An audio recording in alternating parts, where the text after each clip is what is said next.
மாண்புமிகு பேரவைத் தலைவர் அவர்களே, என்னை சட்டமன்ற உறுப்பினராக்கி இங்கே பேசுவதற்கு வாய்ப்பு தந்து அங்கீகாரத்தை தந்த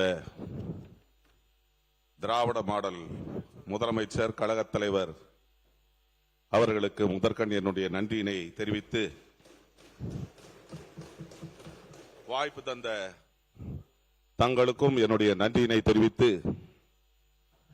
இன்று ஒரு முக்கியமான பிரச்சனை கர்நாடக மாநிலத்தில் உள்ள சாம்ராஜ்நகர் மாவட்டத்தில் ஹன்னூர் தாலுகாவில் மரியமங்கலா வனப்பகுதியில் 3 தமிழர்கள் கால்நடைகளை தேடி சென்றபோது அநியாயமாக வனத்துறையினால் சுட்டுக் கொல்லப்பட்ட இந்த விவகாரத்தில் தமிழர்கள் அங்கே பாதிக்கப்பட்ட போது, எங்கே தமிழன் பாதிக்கப்பட்டாலும், எங்கே தமிழர்களுக்கு இன்னல்கள் வந்தாலும் அதற்கு முதலில் குரல் கொடுத்தவர் கழகத் தலைவர் என்பதை இங்கே பதிவு செய்ய விரும்புகிறேன். வனத்துறையினால் எந்த ஒரு காரணமும் இல்லாமல் அப்பாவி விவசாயிகளானவர்களை சுட்டுக் கொன்றது மனித உரிமை மீறல். இது ஒரு ஃபேக் என்கவுண்டர் என்று கூட அழைக்கலாம். ஃபேக் என்கவுண்டர் என்று சொன்னால் சுட்டுக் கொல்லப்பட்ட அந்த விவசாயிகளுக்கு நியாயம் கிடைக்க வேண்டும் என்று சொன்னால் அங்கே உச்ச நீதிமன்றத்தினுடைய தீர்ப்புகள் பின்பற்றப்பட்டதா? இறந்தவுடன் வனத்துறையினர் அதனை தேசிய மனித உரிமை ஆணையத்துக்கு தெரிவித்திருக்க வேண்டும். கொலை குற்ற வழக்கு பதிந்திருக்க வேண்டும். அது மட்டுமல்லாது உளவுத்துறையின் மூலமாக இவர்கள் தவறு புரிந்தவர்கள் என்பதை அறியும் வகையில் அவர்களுக்கு ஏதேனும் அறிக்கையை பெற்றுதான் அதை செய்திருக்கின்றார்களா என்பதை எல்லாம் அறிந்த பின்புதான் அவர்கள் இது போன்ற நடவடிக்கையில் ஈடுபட்டிருக்க வேண்டும். ஆகவே அவர்களை பாதுகாக்கின்றவர்கள் மீது கூட சட்டப்படி வழக்குகள் பதிவு செய்யப்பட வேண்டும்.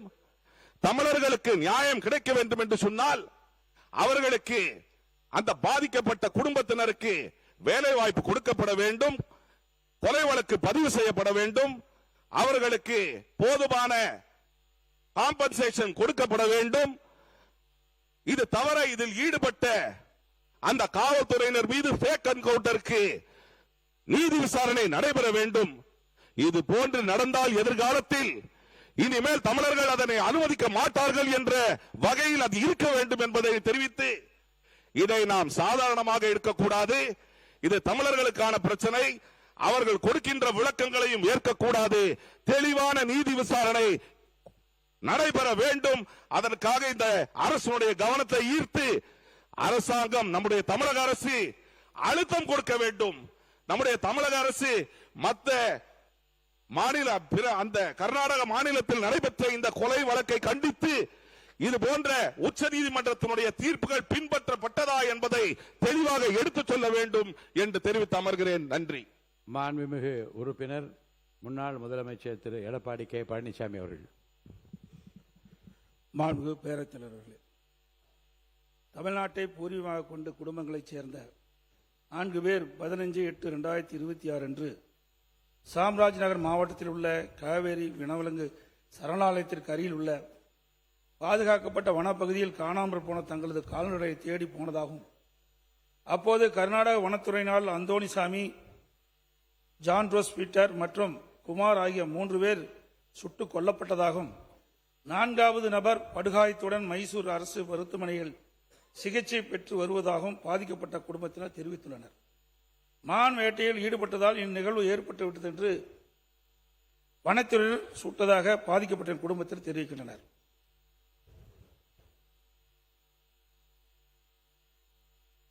அதாவது மான் வேட்டையில் ஈடுபட்டதாக இந்நிகழ்வு ஏற்பட்டதாக அரசும் வனத்துறையிடம் தெரிவிக்கின்றனர்.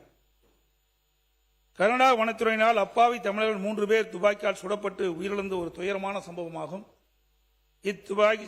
துப்பாக்கிச் சூட்டில் மிகப்பெரிய சதி நடைபெற்றுள்ளதாக தெரிவித்து ஹானூர் கிராம மக்கள் போராட்டத்தில் ஈடுபட்டனர். இச்சம்பவம் நடைபெற்ற இடம் 2 மாநிலங்கள் எல்லை பகுதியாகும்.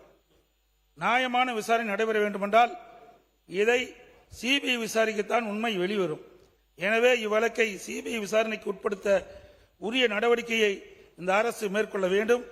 இந்த சம்பவம் குறித்து கர்நாடக சட்டமன்றத்தில் மிகப்பெரிய விவாதம் ஏற்பட்டு சபையை ஒத்திவைக்கின்ற அளவுக்கு நேரிட்டது.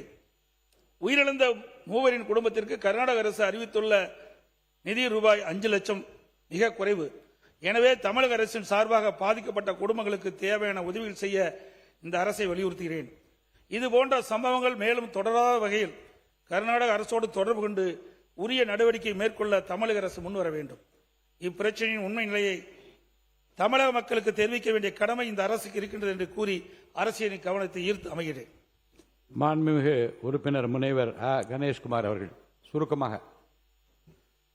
மாண்புமிகு பேரவைத் தலைவர் அவர்களே, கர்நாடக மாநிலத்தில் சாம்ராட் நகர் வனப்பகுதியில் தமிழ்நாட்டை பூர்வீகமாக கொண்ட அந்தோணிசாமி, ஜான் பீட்டர், குமார் ஆகிய 3 தமிழர்கள் என்று சொன்னால் அவருடைய நிலைமையை நாம் முதலில் கணக்கில் எடுக்க வேண்டும்.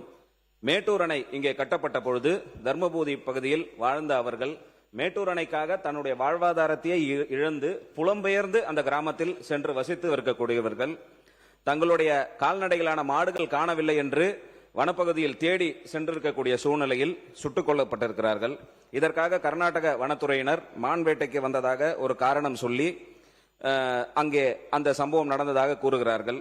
இப்படிப்பட்ட சூழ்நிலையில் அந்த சட்டமன்ற உறுப்பினர் அவர்கள், அன்னூர் அந்த சட்டமன்ற தொகுதிக்கு உட்பட்டு வரக்கூடிய சட்டமன்ற உறுப்பினர் அவர்கள் இதில் ஏதோ இருக்கிறது என்று அவரே ஒப்புக்கொண்டு அந்த பாதிக்கப்பட்டவர்களுக்கு 10 லட்சம் ரூபாய் நிவாரணம் கொடுத்திருக்கிறார்கள். கர்நாடக அமைச்சரும் கூட பாதிக்கப்பட்டவர்களுக்கு 5 லட்சம் ரூபாய் நிவாரணம் கொடுத்திருக்கிறது. இது குறித்து நேத்து ஆனால் கர்நாடக வனத்துறை அமைச்சர் அவர்கள் கர்நாடக சட்டமன்றத்தில் தாக்கல் செய்திருக்கக்கூடிய அறிக்கையில் இது தற்காப்புக்காக நடைபெற்றது, இதில் எந்தவித உரிமை மீறலும் இல்லை என்று ஒரு அறிக்கையை கர்நாடக சட்டமன்றத்தில் நேற்றைய தினம் தாக்கல் செய்யப்பட்டிருக்கிறார் கர்நாடகத்தினுடைய வனத்துறை அமைச்சர் திரு ராமலிங்க ரெட்டி அவர்கள். இப்படியெல்லாம் சூழ்நிலை இருக்கும் பொழுது தமிழ்நாட்டு அரசு தமிழர்களுடைய நலனை காப்பதற்காக மாண்புமிகு தமிழக முதலமைச்சர் ஒரு கண்டனத்தையும் பதிவு செய்திருக்கிறார். நியாயமான விசாரணை இதில் தேவை. இது சிபிஐ விசாரணைத்தால் மட்டும்தான் அங்கு அந்த தமிழர்களுக்கு மென்மேலும் இது போன்ற சம்பவங்கள் நடைபெறாமல் இருக்கும். 15 லட்சம் என்பது போதுமான நிவாரண தொகையாக இல்லை. 1 கோடி ரூபாய் அவர்களுக்கு நிவாரணம் வழங்க வேண்டும். மேலும் குறிப்பாக சொல்ல வேண்டும் என்று சொன்னால், புதிதாக கர்நாடக சட்டமன்றத்தில் அவர்கள் தாக்கல் செய்த ஆவணங்களில் ஒரு செட் பேரகான் ஸ்லிப்பர், அதாவது அதோட பிரைஸ் டாகோட ஒட்டப்பட்டு புதிதாக ஆதாரமாக சேர்க்கப்பட்டிருக்கிறது. அப்படி என்று சொன்னால், இது இன்றைய காலை வந்தக்கூடிய செய்தி. அப்படி என்று சொன்னால் அவர்கள் புதிதாக செப்பல் வாங்கி போட்டுக்கொண்டு மான் வேட்டைக்கு செல்லவில்லை, மாடை தேடிதான் சென்றிருக்கிறார்கள். அப்படி மாடை தேடி சென்றவர்கள் சுட்டுக் கொல்லப்பட்டிருப்பதை எக்காரணத்தில் கொண்டும் நியாயப்படுத்துவதை நாம் பொறுத்து கொண்டு இந்த அவை இருக்கக்கூடாது என்று ஒரு தாழ்மையான வேண்டுகோளை வைத்து, தமிழர்களுக்கு நியாயம் மட்டுமல்ல தமிழர்களுக்கான நிவாரணமும் உரிமையும் பெறுவதற்கு சிபிஐ விசாரணைக்கு நம்முடைய அரசு இந்த மன்றத்தின் மூலமாகவோ சட்ட ரீதியாகவோ நடவடிக்கை எடுக்க வேண்டும் என்று கேட்டு இந்த அவையின் கவனத்தை ஈர்த்து அமர்கிறேன். நன்றி. மாண்புமிகு உறுப்பினர் முனைவர் திருமதி தாரகை கத்பட் அவர்கள் சுருக்கமாக. மாண்புமிகு பேரவைத் தலைவர் அவர்களே, கர்நாடகா சாம்ராஜ் நகர் மாவட்டத்தில் உள்ள வனப்பகுதியில் தமிழர்களை சுட்டு தள்ளியுள்ளார்கள். இது மிகவும் கண்டிக்கத்தக்கதாகும். மனித உயிருக்கு இன்றைக்கு ஒரு விலை இல்லாமல் போய்விட்டது என்பது மிகவும் வருந்தத்தக்க ஒரு விஷயமாகவே மாறிவிட்டது. எப்பொழுதும் எந்த பிரச்சனை என்றாலும் தமிழர்கள் என்றாலே ஒரு இலக்காரமாக ஒரு மாறிவிட்ட ஒரு சூழ்நிலையும் இருக்கிறது. இதை நம்மளுடைய மாண்புமிகு முதலமைச்சர் அவர்கள் மிகவும் கண்டித்துள்ளார்கள். இன்றைக்கு கர்நாடக அரசு கொடுத்திட இழப்பீடானது உண்மையிலேயே இதற்கு அந்த உயிருக்கான ஒரு இழப்பீடாகவே நம்ம பார்க்க முடியாது. எனவே இதற்கு கூடுதல் இழப்பீடும் கொடுப்பது மட்டுமல்லாமல் இதற்கு தகுந்த சிபிஐ விசாரணையும் நடக்க வேண்டும் என்பது தமிழக காங்கிரஸ் கட்சியினுடைய நிலைப்பாடும் என்பதை நான் தெரிவித்துக் கொள்கின்றேன். அதே போல இன்றைக்கு மகிமைதாஸ் என்பவர் அங்கே உயிருக்கு போராடி கொண்டிருக்கக்கூடிய ஒரு நிலைமையும் இருக்கிறது. அதற்கும் அந்த கர்நாடக அரசாங்கமானது முழுவதுமாக அவருடைய சிகிச்சைக்கு அவருடைய ட்ரீட்மெண்ட்ஸான செலவுகளை கம்ப்ளீட்டாக எடுக்க வேண்டும் என்பதும் தமிழக காங்கிரசுடைய நிலைப்பாடாகவே இருக்கிறது. எனவே இந்த இறந்து போன்ற 3 பேருக்கும் கர்நாடக அரசு அவர்களுக்கு வேலையும் வாய்ப்பையும் கொடுக்க வேண்டும் என்பதை கூறி, ஆணித்தரமாக சிபிஐ விசாரணை அமைய வேண்டும் என்பதை கூறி தமிழக காங்கிரசுடைய நிலைப்பாடையும் எடுத்துக் கூறுகிறோம். நன்றி. மாண்புமிகு உறுப்பினர் திரு டி ராமச்சந்திரன் அவர்கள்.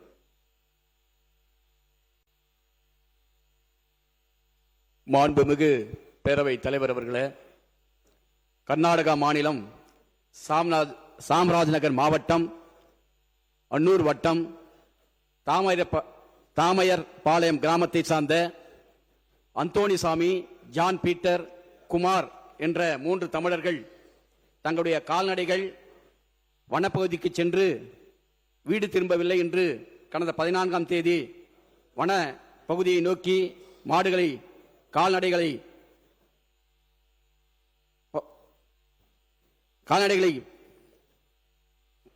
நோக்கி சென்றிருக்கின்றனர். அப்போது கர்நாடக வனத்துறையினர் சுட்டதில் அந்தோணிசாமி, ஜான் பீட்டர், குமார் ஆகிய 3 நபர்கள் உயிரிழந்திருக்கிறார். உடன் சென்ற ஒரு நபர் பலந்த காயங்களோடு இன்றைக்கு மருத்துவமனையில் அனுமதிக்கப்பட்டிருக்கிறார். வனத்துறையுடைய இந்த அராஜக போக்கை இந்திய கம்யூனிஸ்ட் கட்சியின் சார்பாக வன்மையாக கண்டிக்கிறோம். அதே போல இவர்கள் மீது கொலை வழக்கு பதிவு செய்ய வேண்டும். அதோடு மட்டுமில்லாமல் உயிரிழந்த குடும்பத்துக்கு அரசின் சார்பாக 1 கோடி ரூபாய் கர்நாடக அரசு நிவாரணம் வழங்க வேண்டும். குடும்பத்தில் ஒருவருக்கு வேலை வாய்ப்பு வழங்க வேண்டும். இந்த வழக்கை சிபிஐக்கு மாற்றப்பட வேண்டும். தொடர்ந்து தமிழர்கள் கடந்த 2015ஆம் ஆண்டு ஆந்திரா வனப்பகுதியில் 20 பேர் சுட்டுக் கொன்றனர். அந்த காயங்கள் மறைவதற்குள் கர்நாடக மாநிலத்தில் 3 தமிழர்களை சுட்டுக் கொண்டிருக்கின்றனர். தமிழர்களுடைய உயிரை துப்பாக்கி குண்டுகள் தீர்மானிக்க கூடாது. ஆகவே இதற்கு நியாயமான தீர்ப்பு கிடைக்க வேண்டுமென்றால் நம்முடைய அரசு சிபிஐ விசாரணைக்கு கர்நாடக அரசு உத்தரவிட வேண்டும் என்று கர்நாடக அரசை நம்முடைய அரசும் முதலமைச்சரும் கர்நாடக அரசுக்கு அழுத்தத்தை கொடுக்க வேண்டும் என்று இந்திய கம்யூனிஸ்ட் கட்சியின் சார்பாக அரசின் கவனத்தை ஈர்த்து அமர்கிறேன். மாண்புமிகு உறுப்பினர் திருமதி த. லதா அவர்கள்.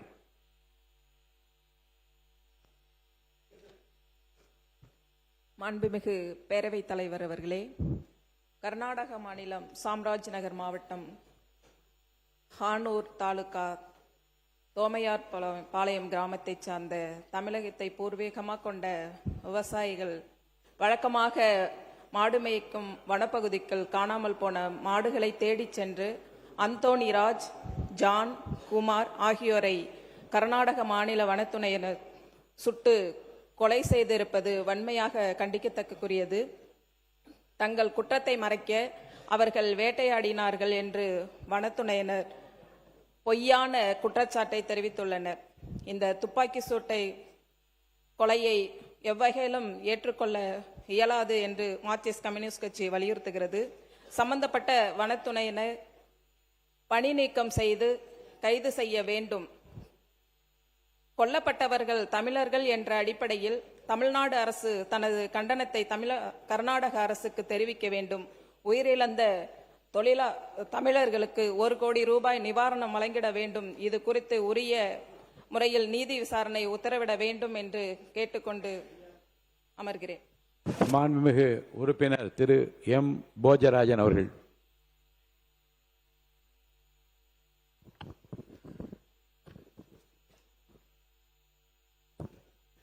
மாண்புமிகு பேரவைத் தலைவர் அவர்களே, முதலாவதாக இந்த துயர சம்பவத்தில் இறந்த அந்த குடும்பங்களுக்கு எங்களுடைய பாரதிய ஜனதா கட்சியின் சார்பாக ஆழ்ந்த இரங்கலையும் அனுதாபத்தையும் தெரிவித்துக் கொள்கின்றோம். இன்னொருவர் சிகிச்சை பெறுவதாக சொல்லப்படுகிறது. அவர் சிகிச்சை பெற்று திரும்ப வேண்டும் என்று பிரார்த்தனை செய்து கொள்கின்றோம். இது வன்மையாக கண்டிக்க வேண்டிய ஒரு நிகழ்வு. சகோதரர் ராமச்சந்திரன் சொன்னது போல் கடந்த காலிலே தமிழர்களுக்கு ஆந்திராவிலே பல தொல்லைகள் எல்லாம் கொடுத்து உயிரை சாதாரணமாக எடுத்துக்கொண்டார்கள். அதே போன்ற நிகழ்வு இன்றும் தொடர்ந்து விடக்கூடாது. ஆகவே ஒட்டுமொத்தமாக கட்சி பாகுபாடு இன்றி இது போன்ற தமிழர்களுடைய நலனை கருதி ஒட்டுமொத்தமாக நமது எதிர்ப்பினை தெரிவித்து பாதிக்கப்பட்டவர்களுக்கு ஏற்கனவே உறுப்பினர்கள் சொன்னது போல் கொடுத்த நிவாரணம் தொகையெல்லாம் போதியதாக அல்ல. ஏனால் உயிருக்கு ஈடு இல்லை. இருந்தாலும் அவருடைய குடும்பத்தை பாதுகாப்பதற்கு ஒரு தொகை கொடுக்க வேண்டும். அந்த வகையிலே அதிகமாக கொடுக்க வேண்டும் என்று நாம் கர்நாடக அரசை வற்புறுத்த வேண்டும். அதே நேரத்தில் தமிழக அரசும் நிதி கொடுத்தாலும் தவறில்லை என்று நான் கருதுகின்றேன்.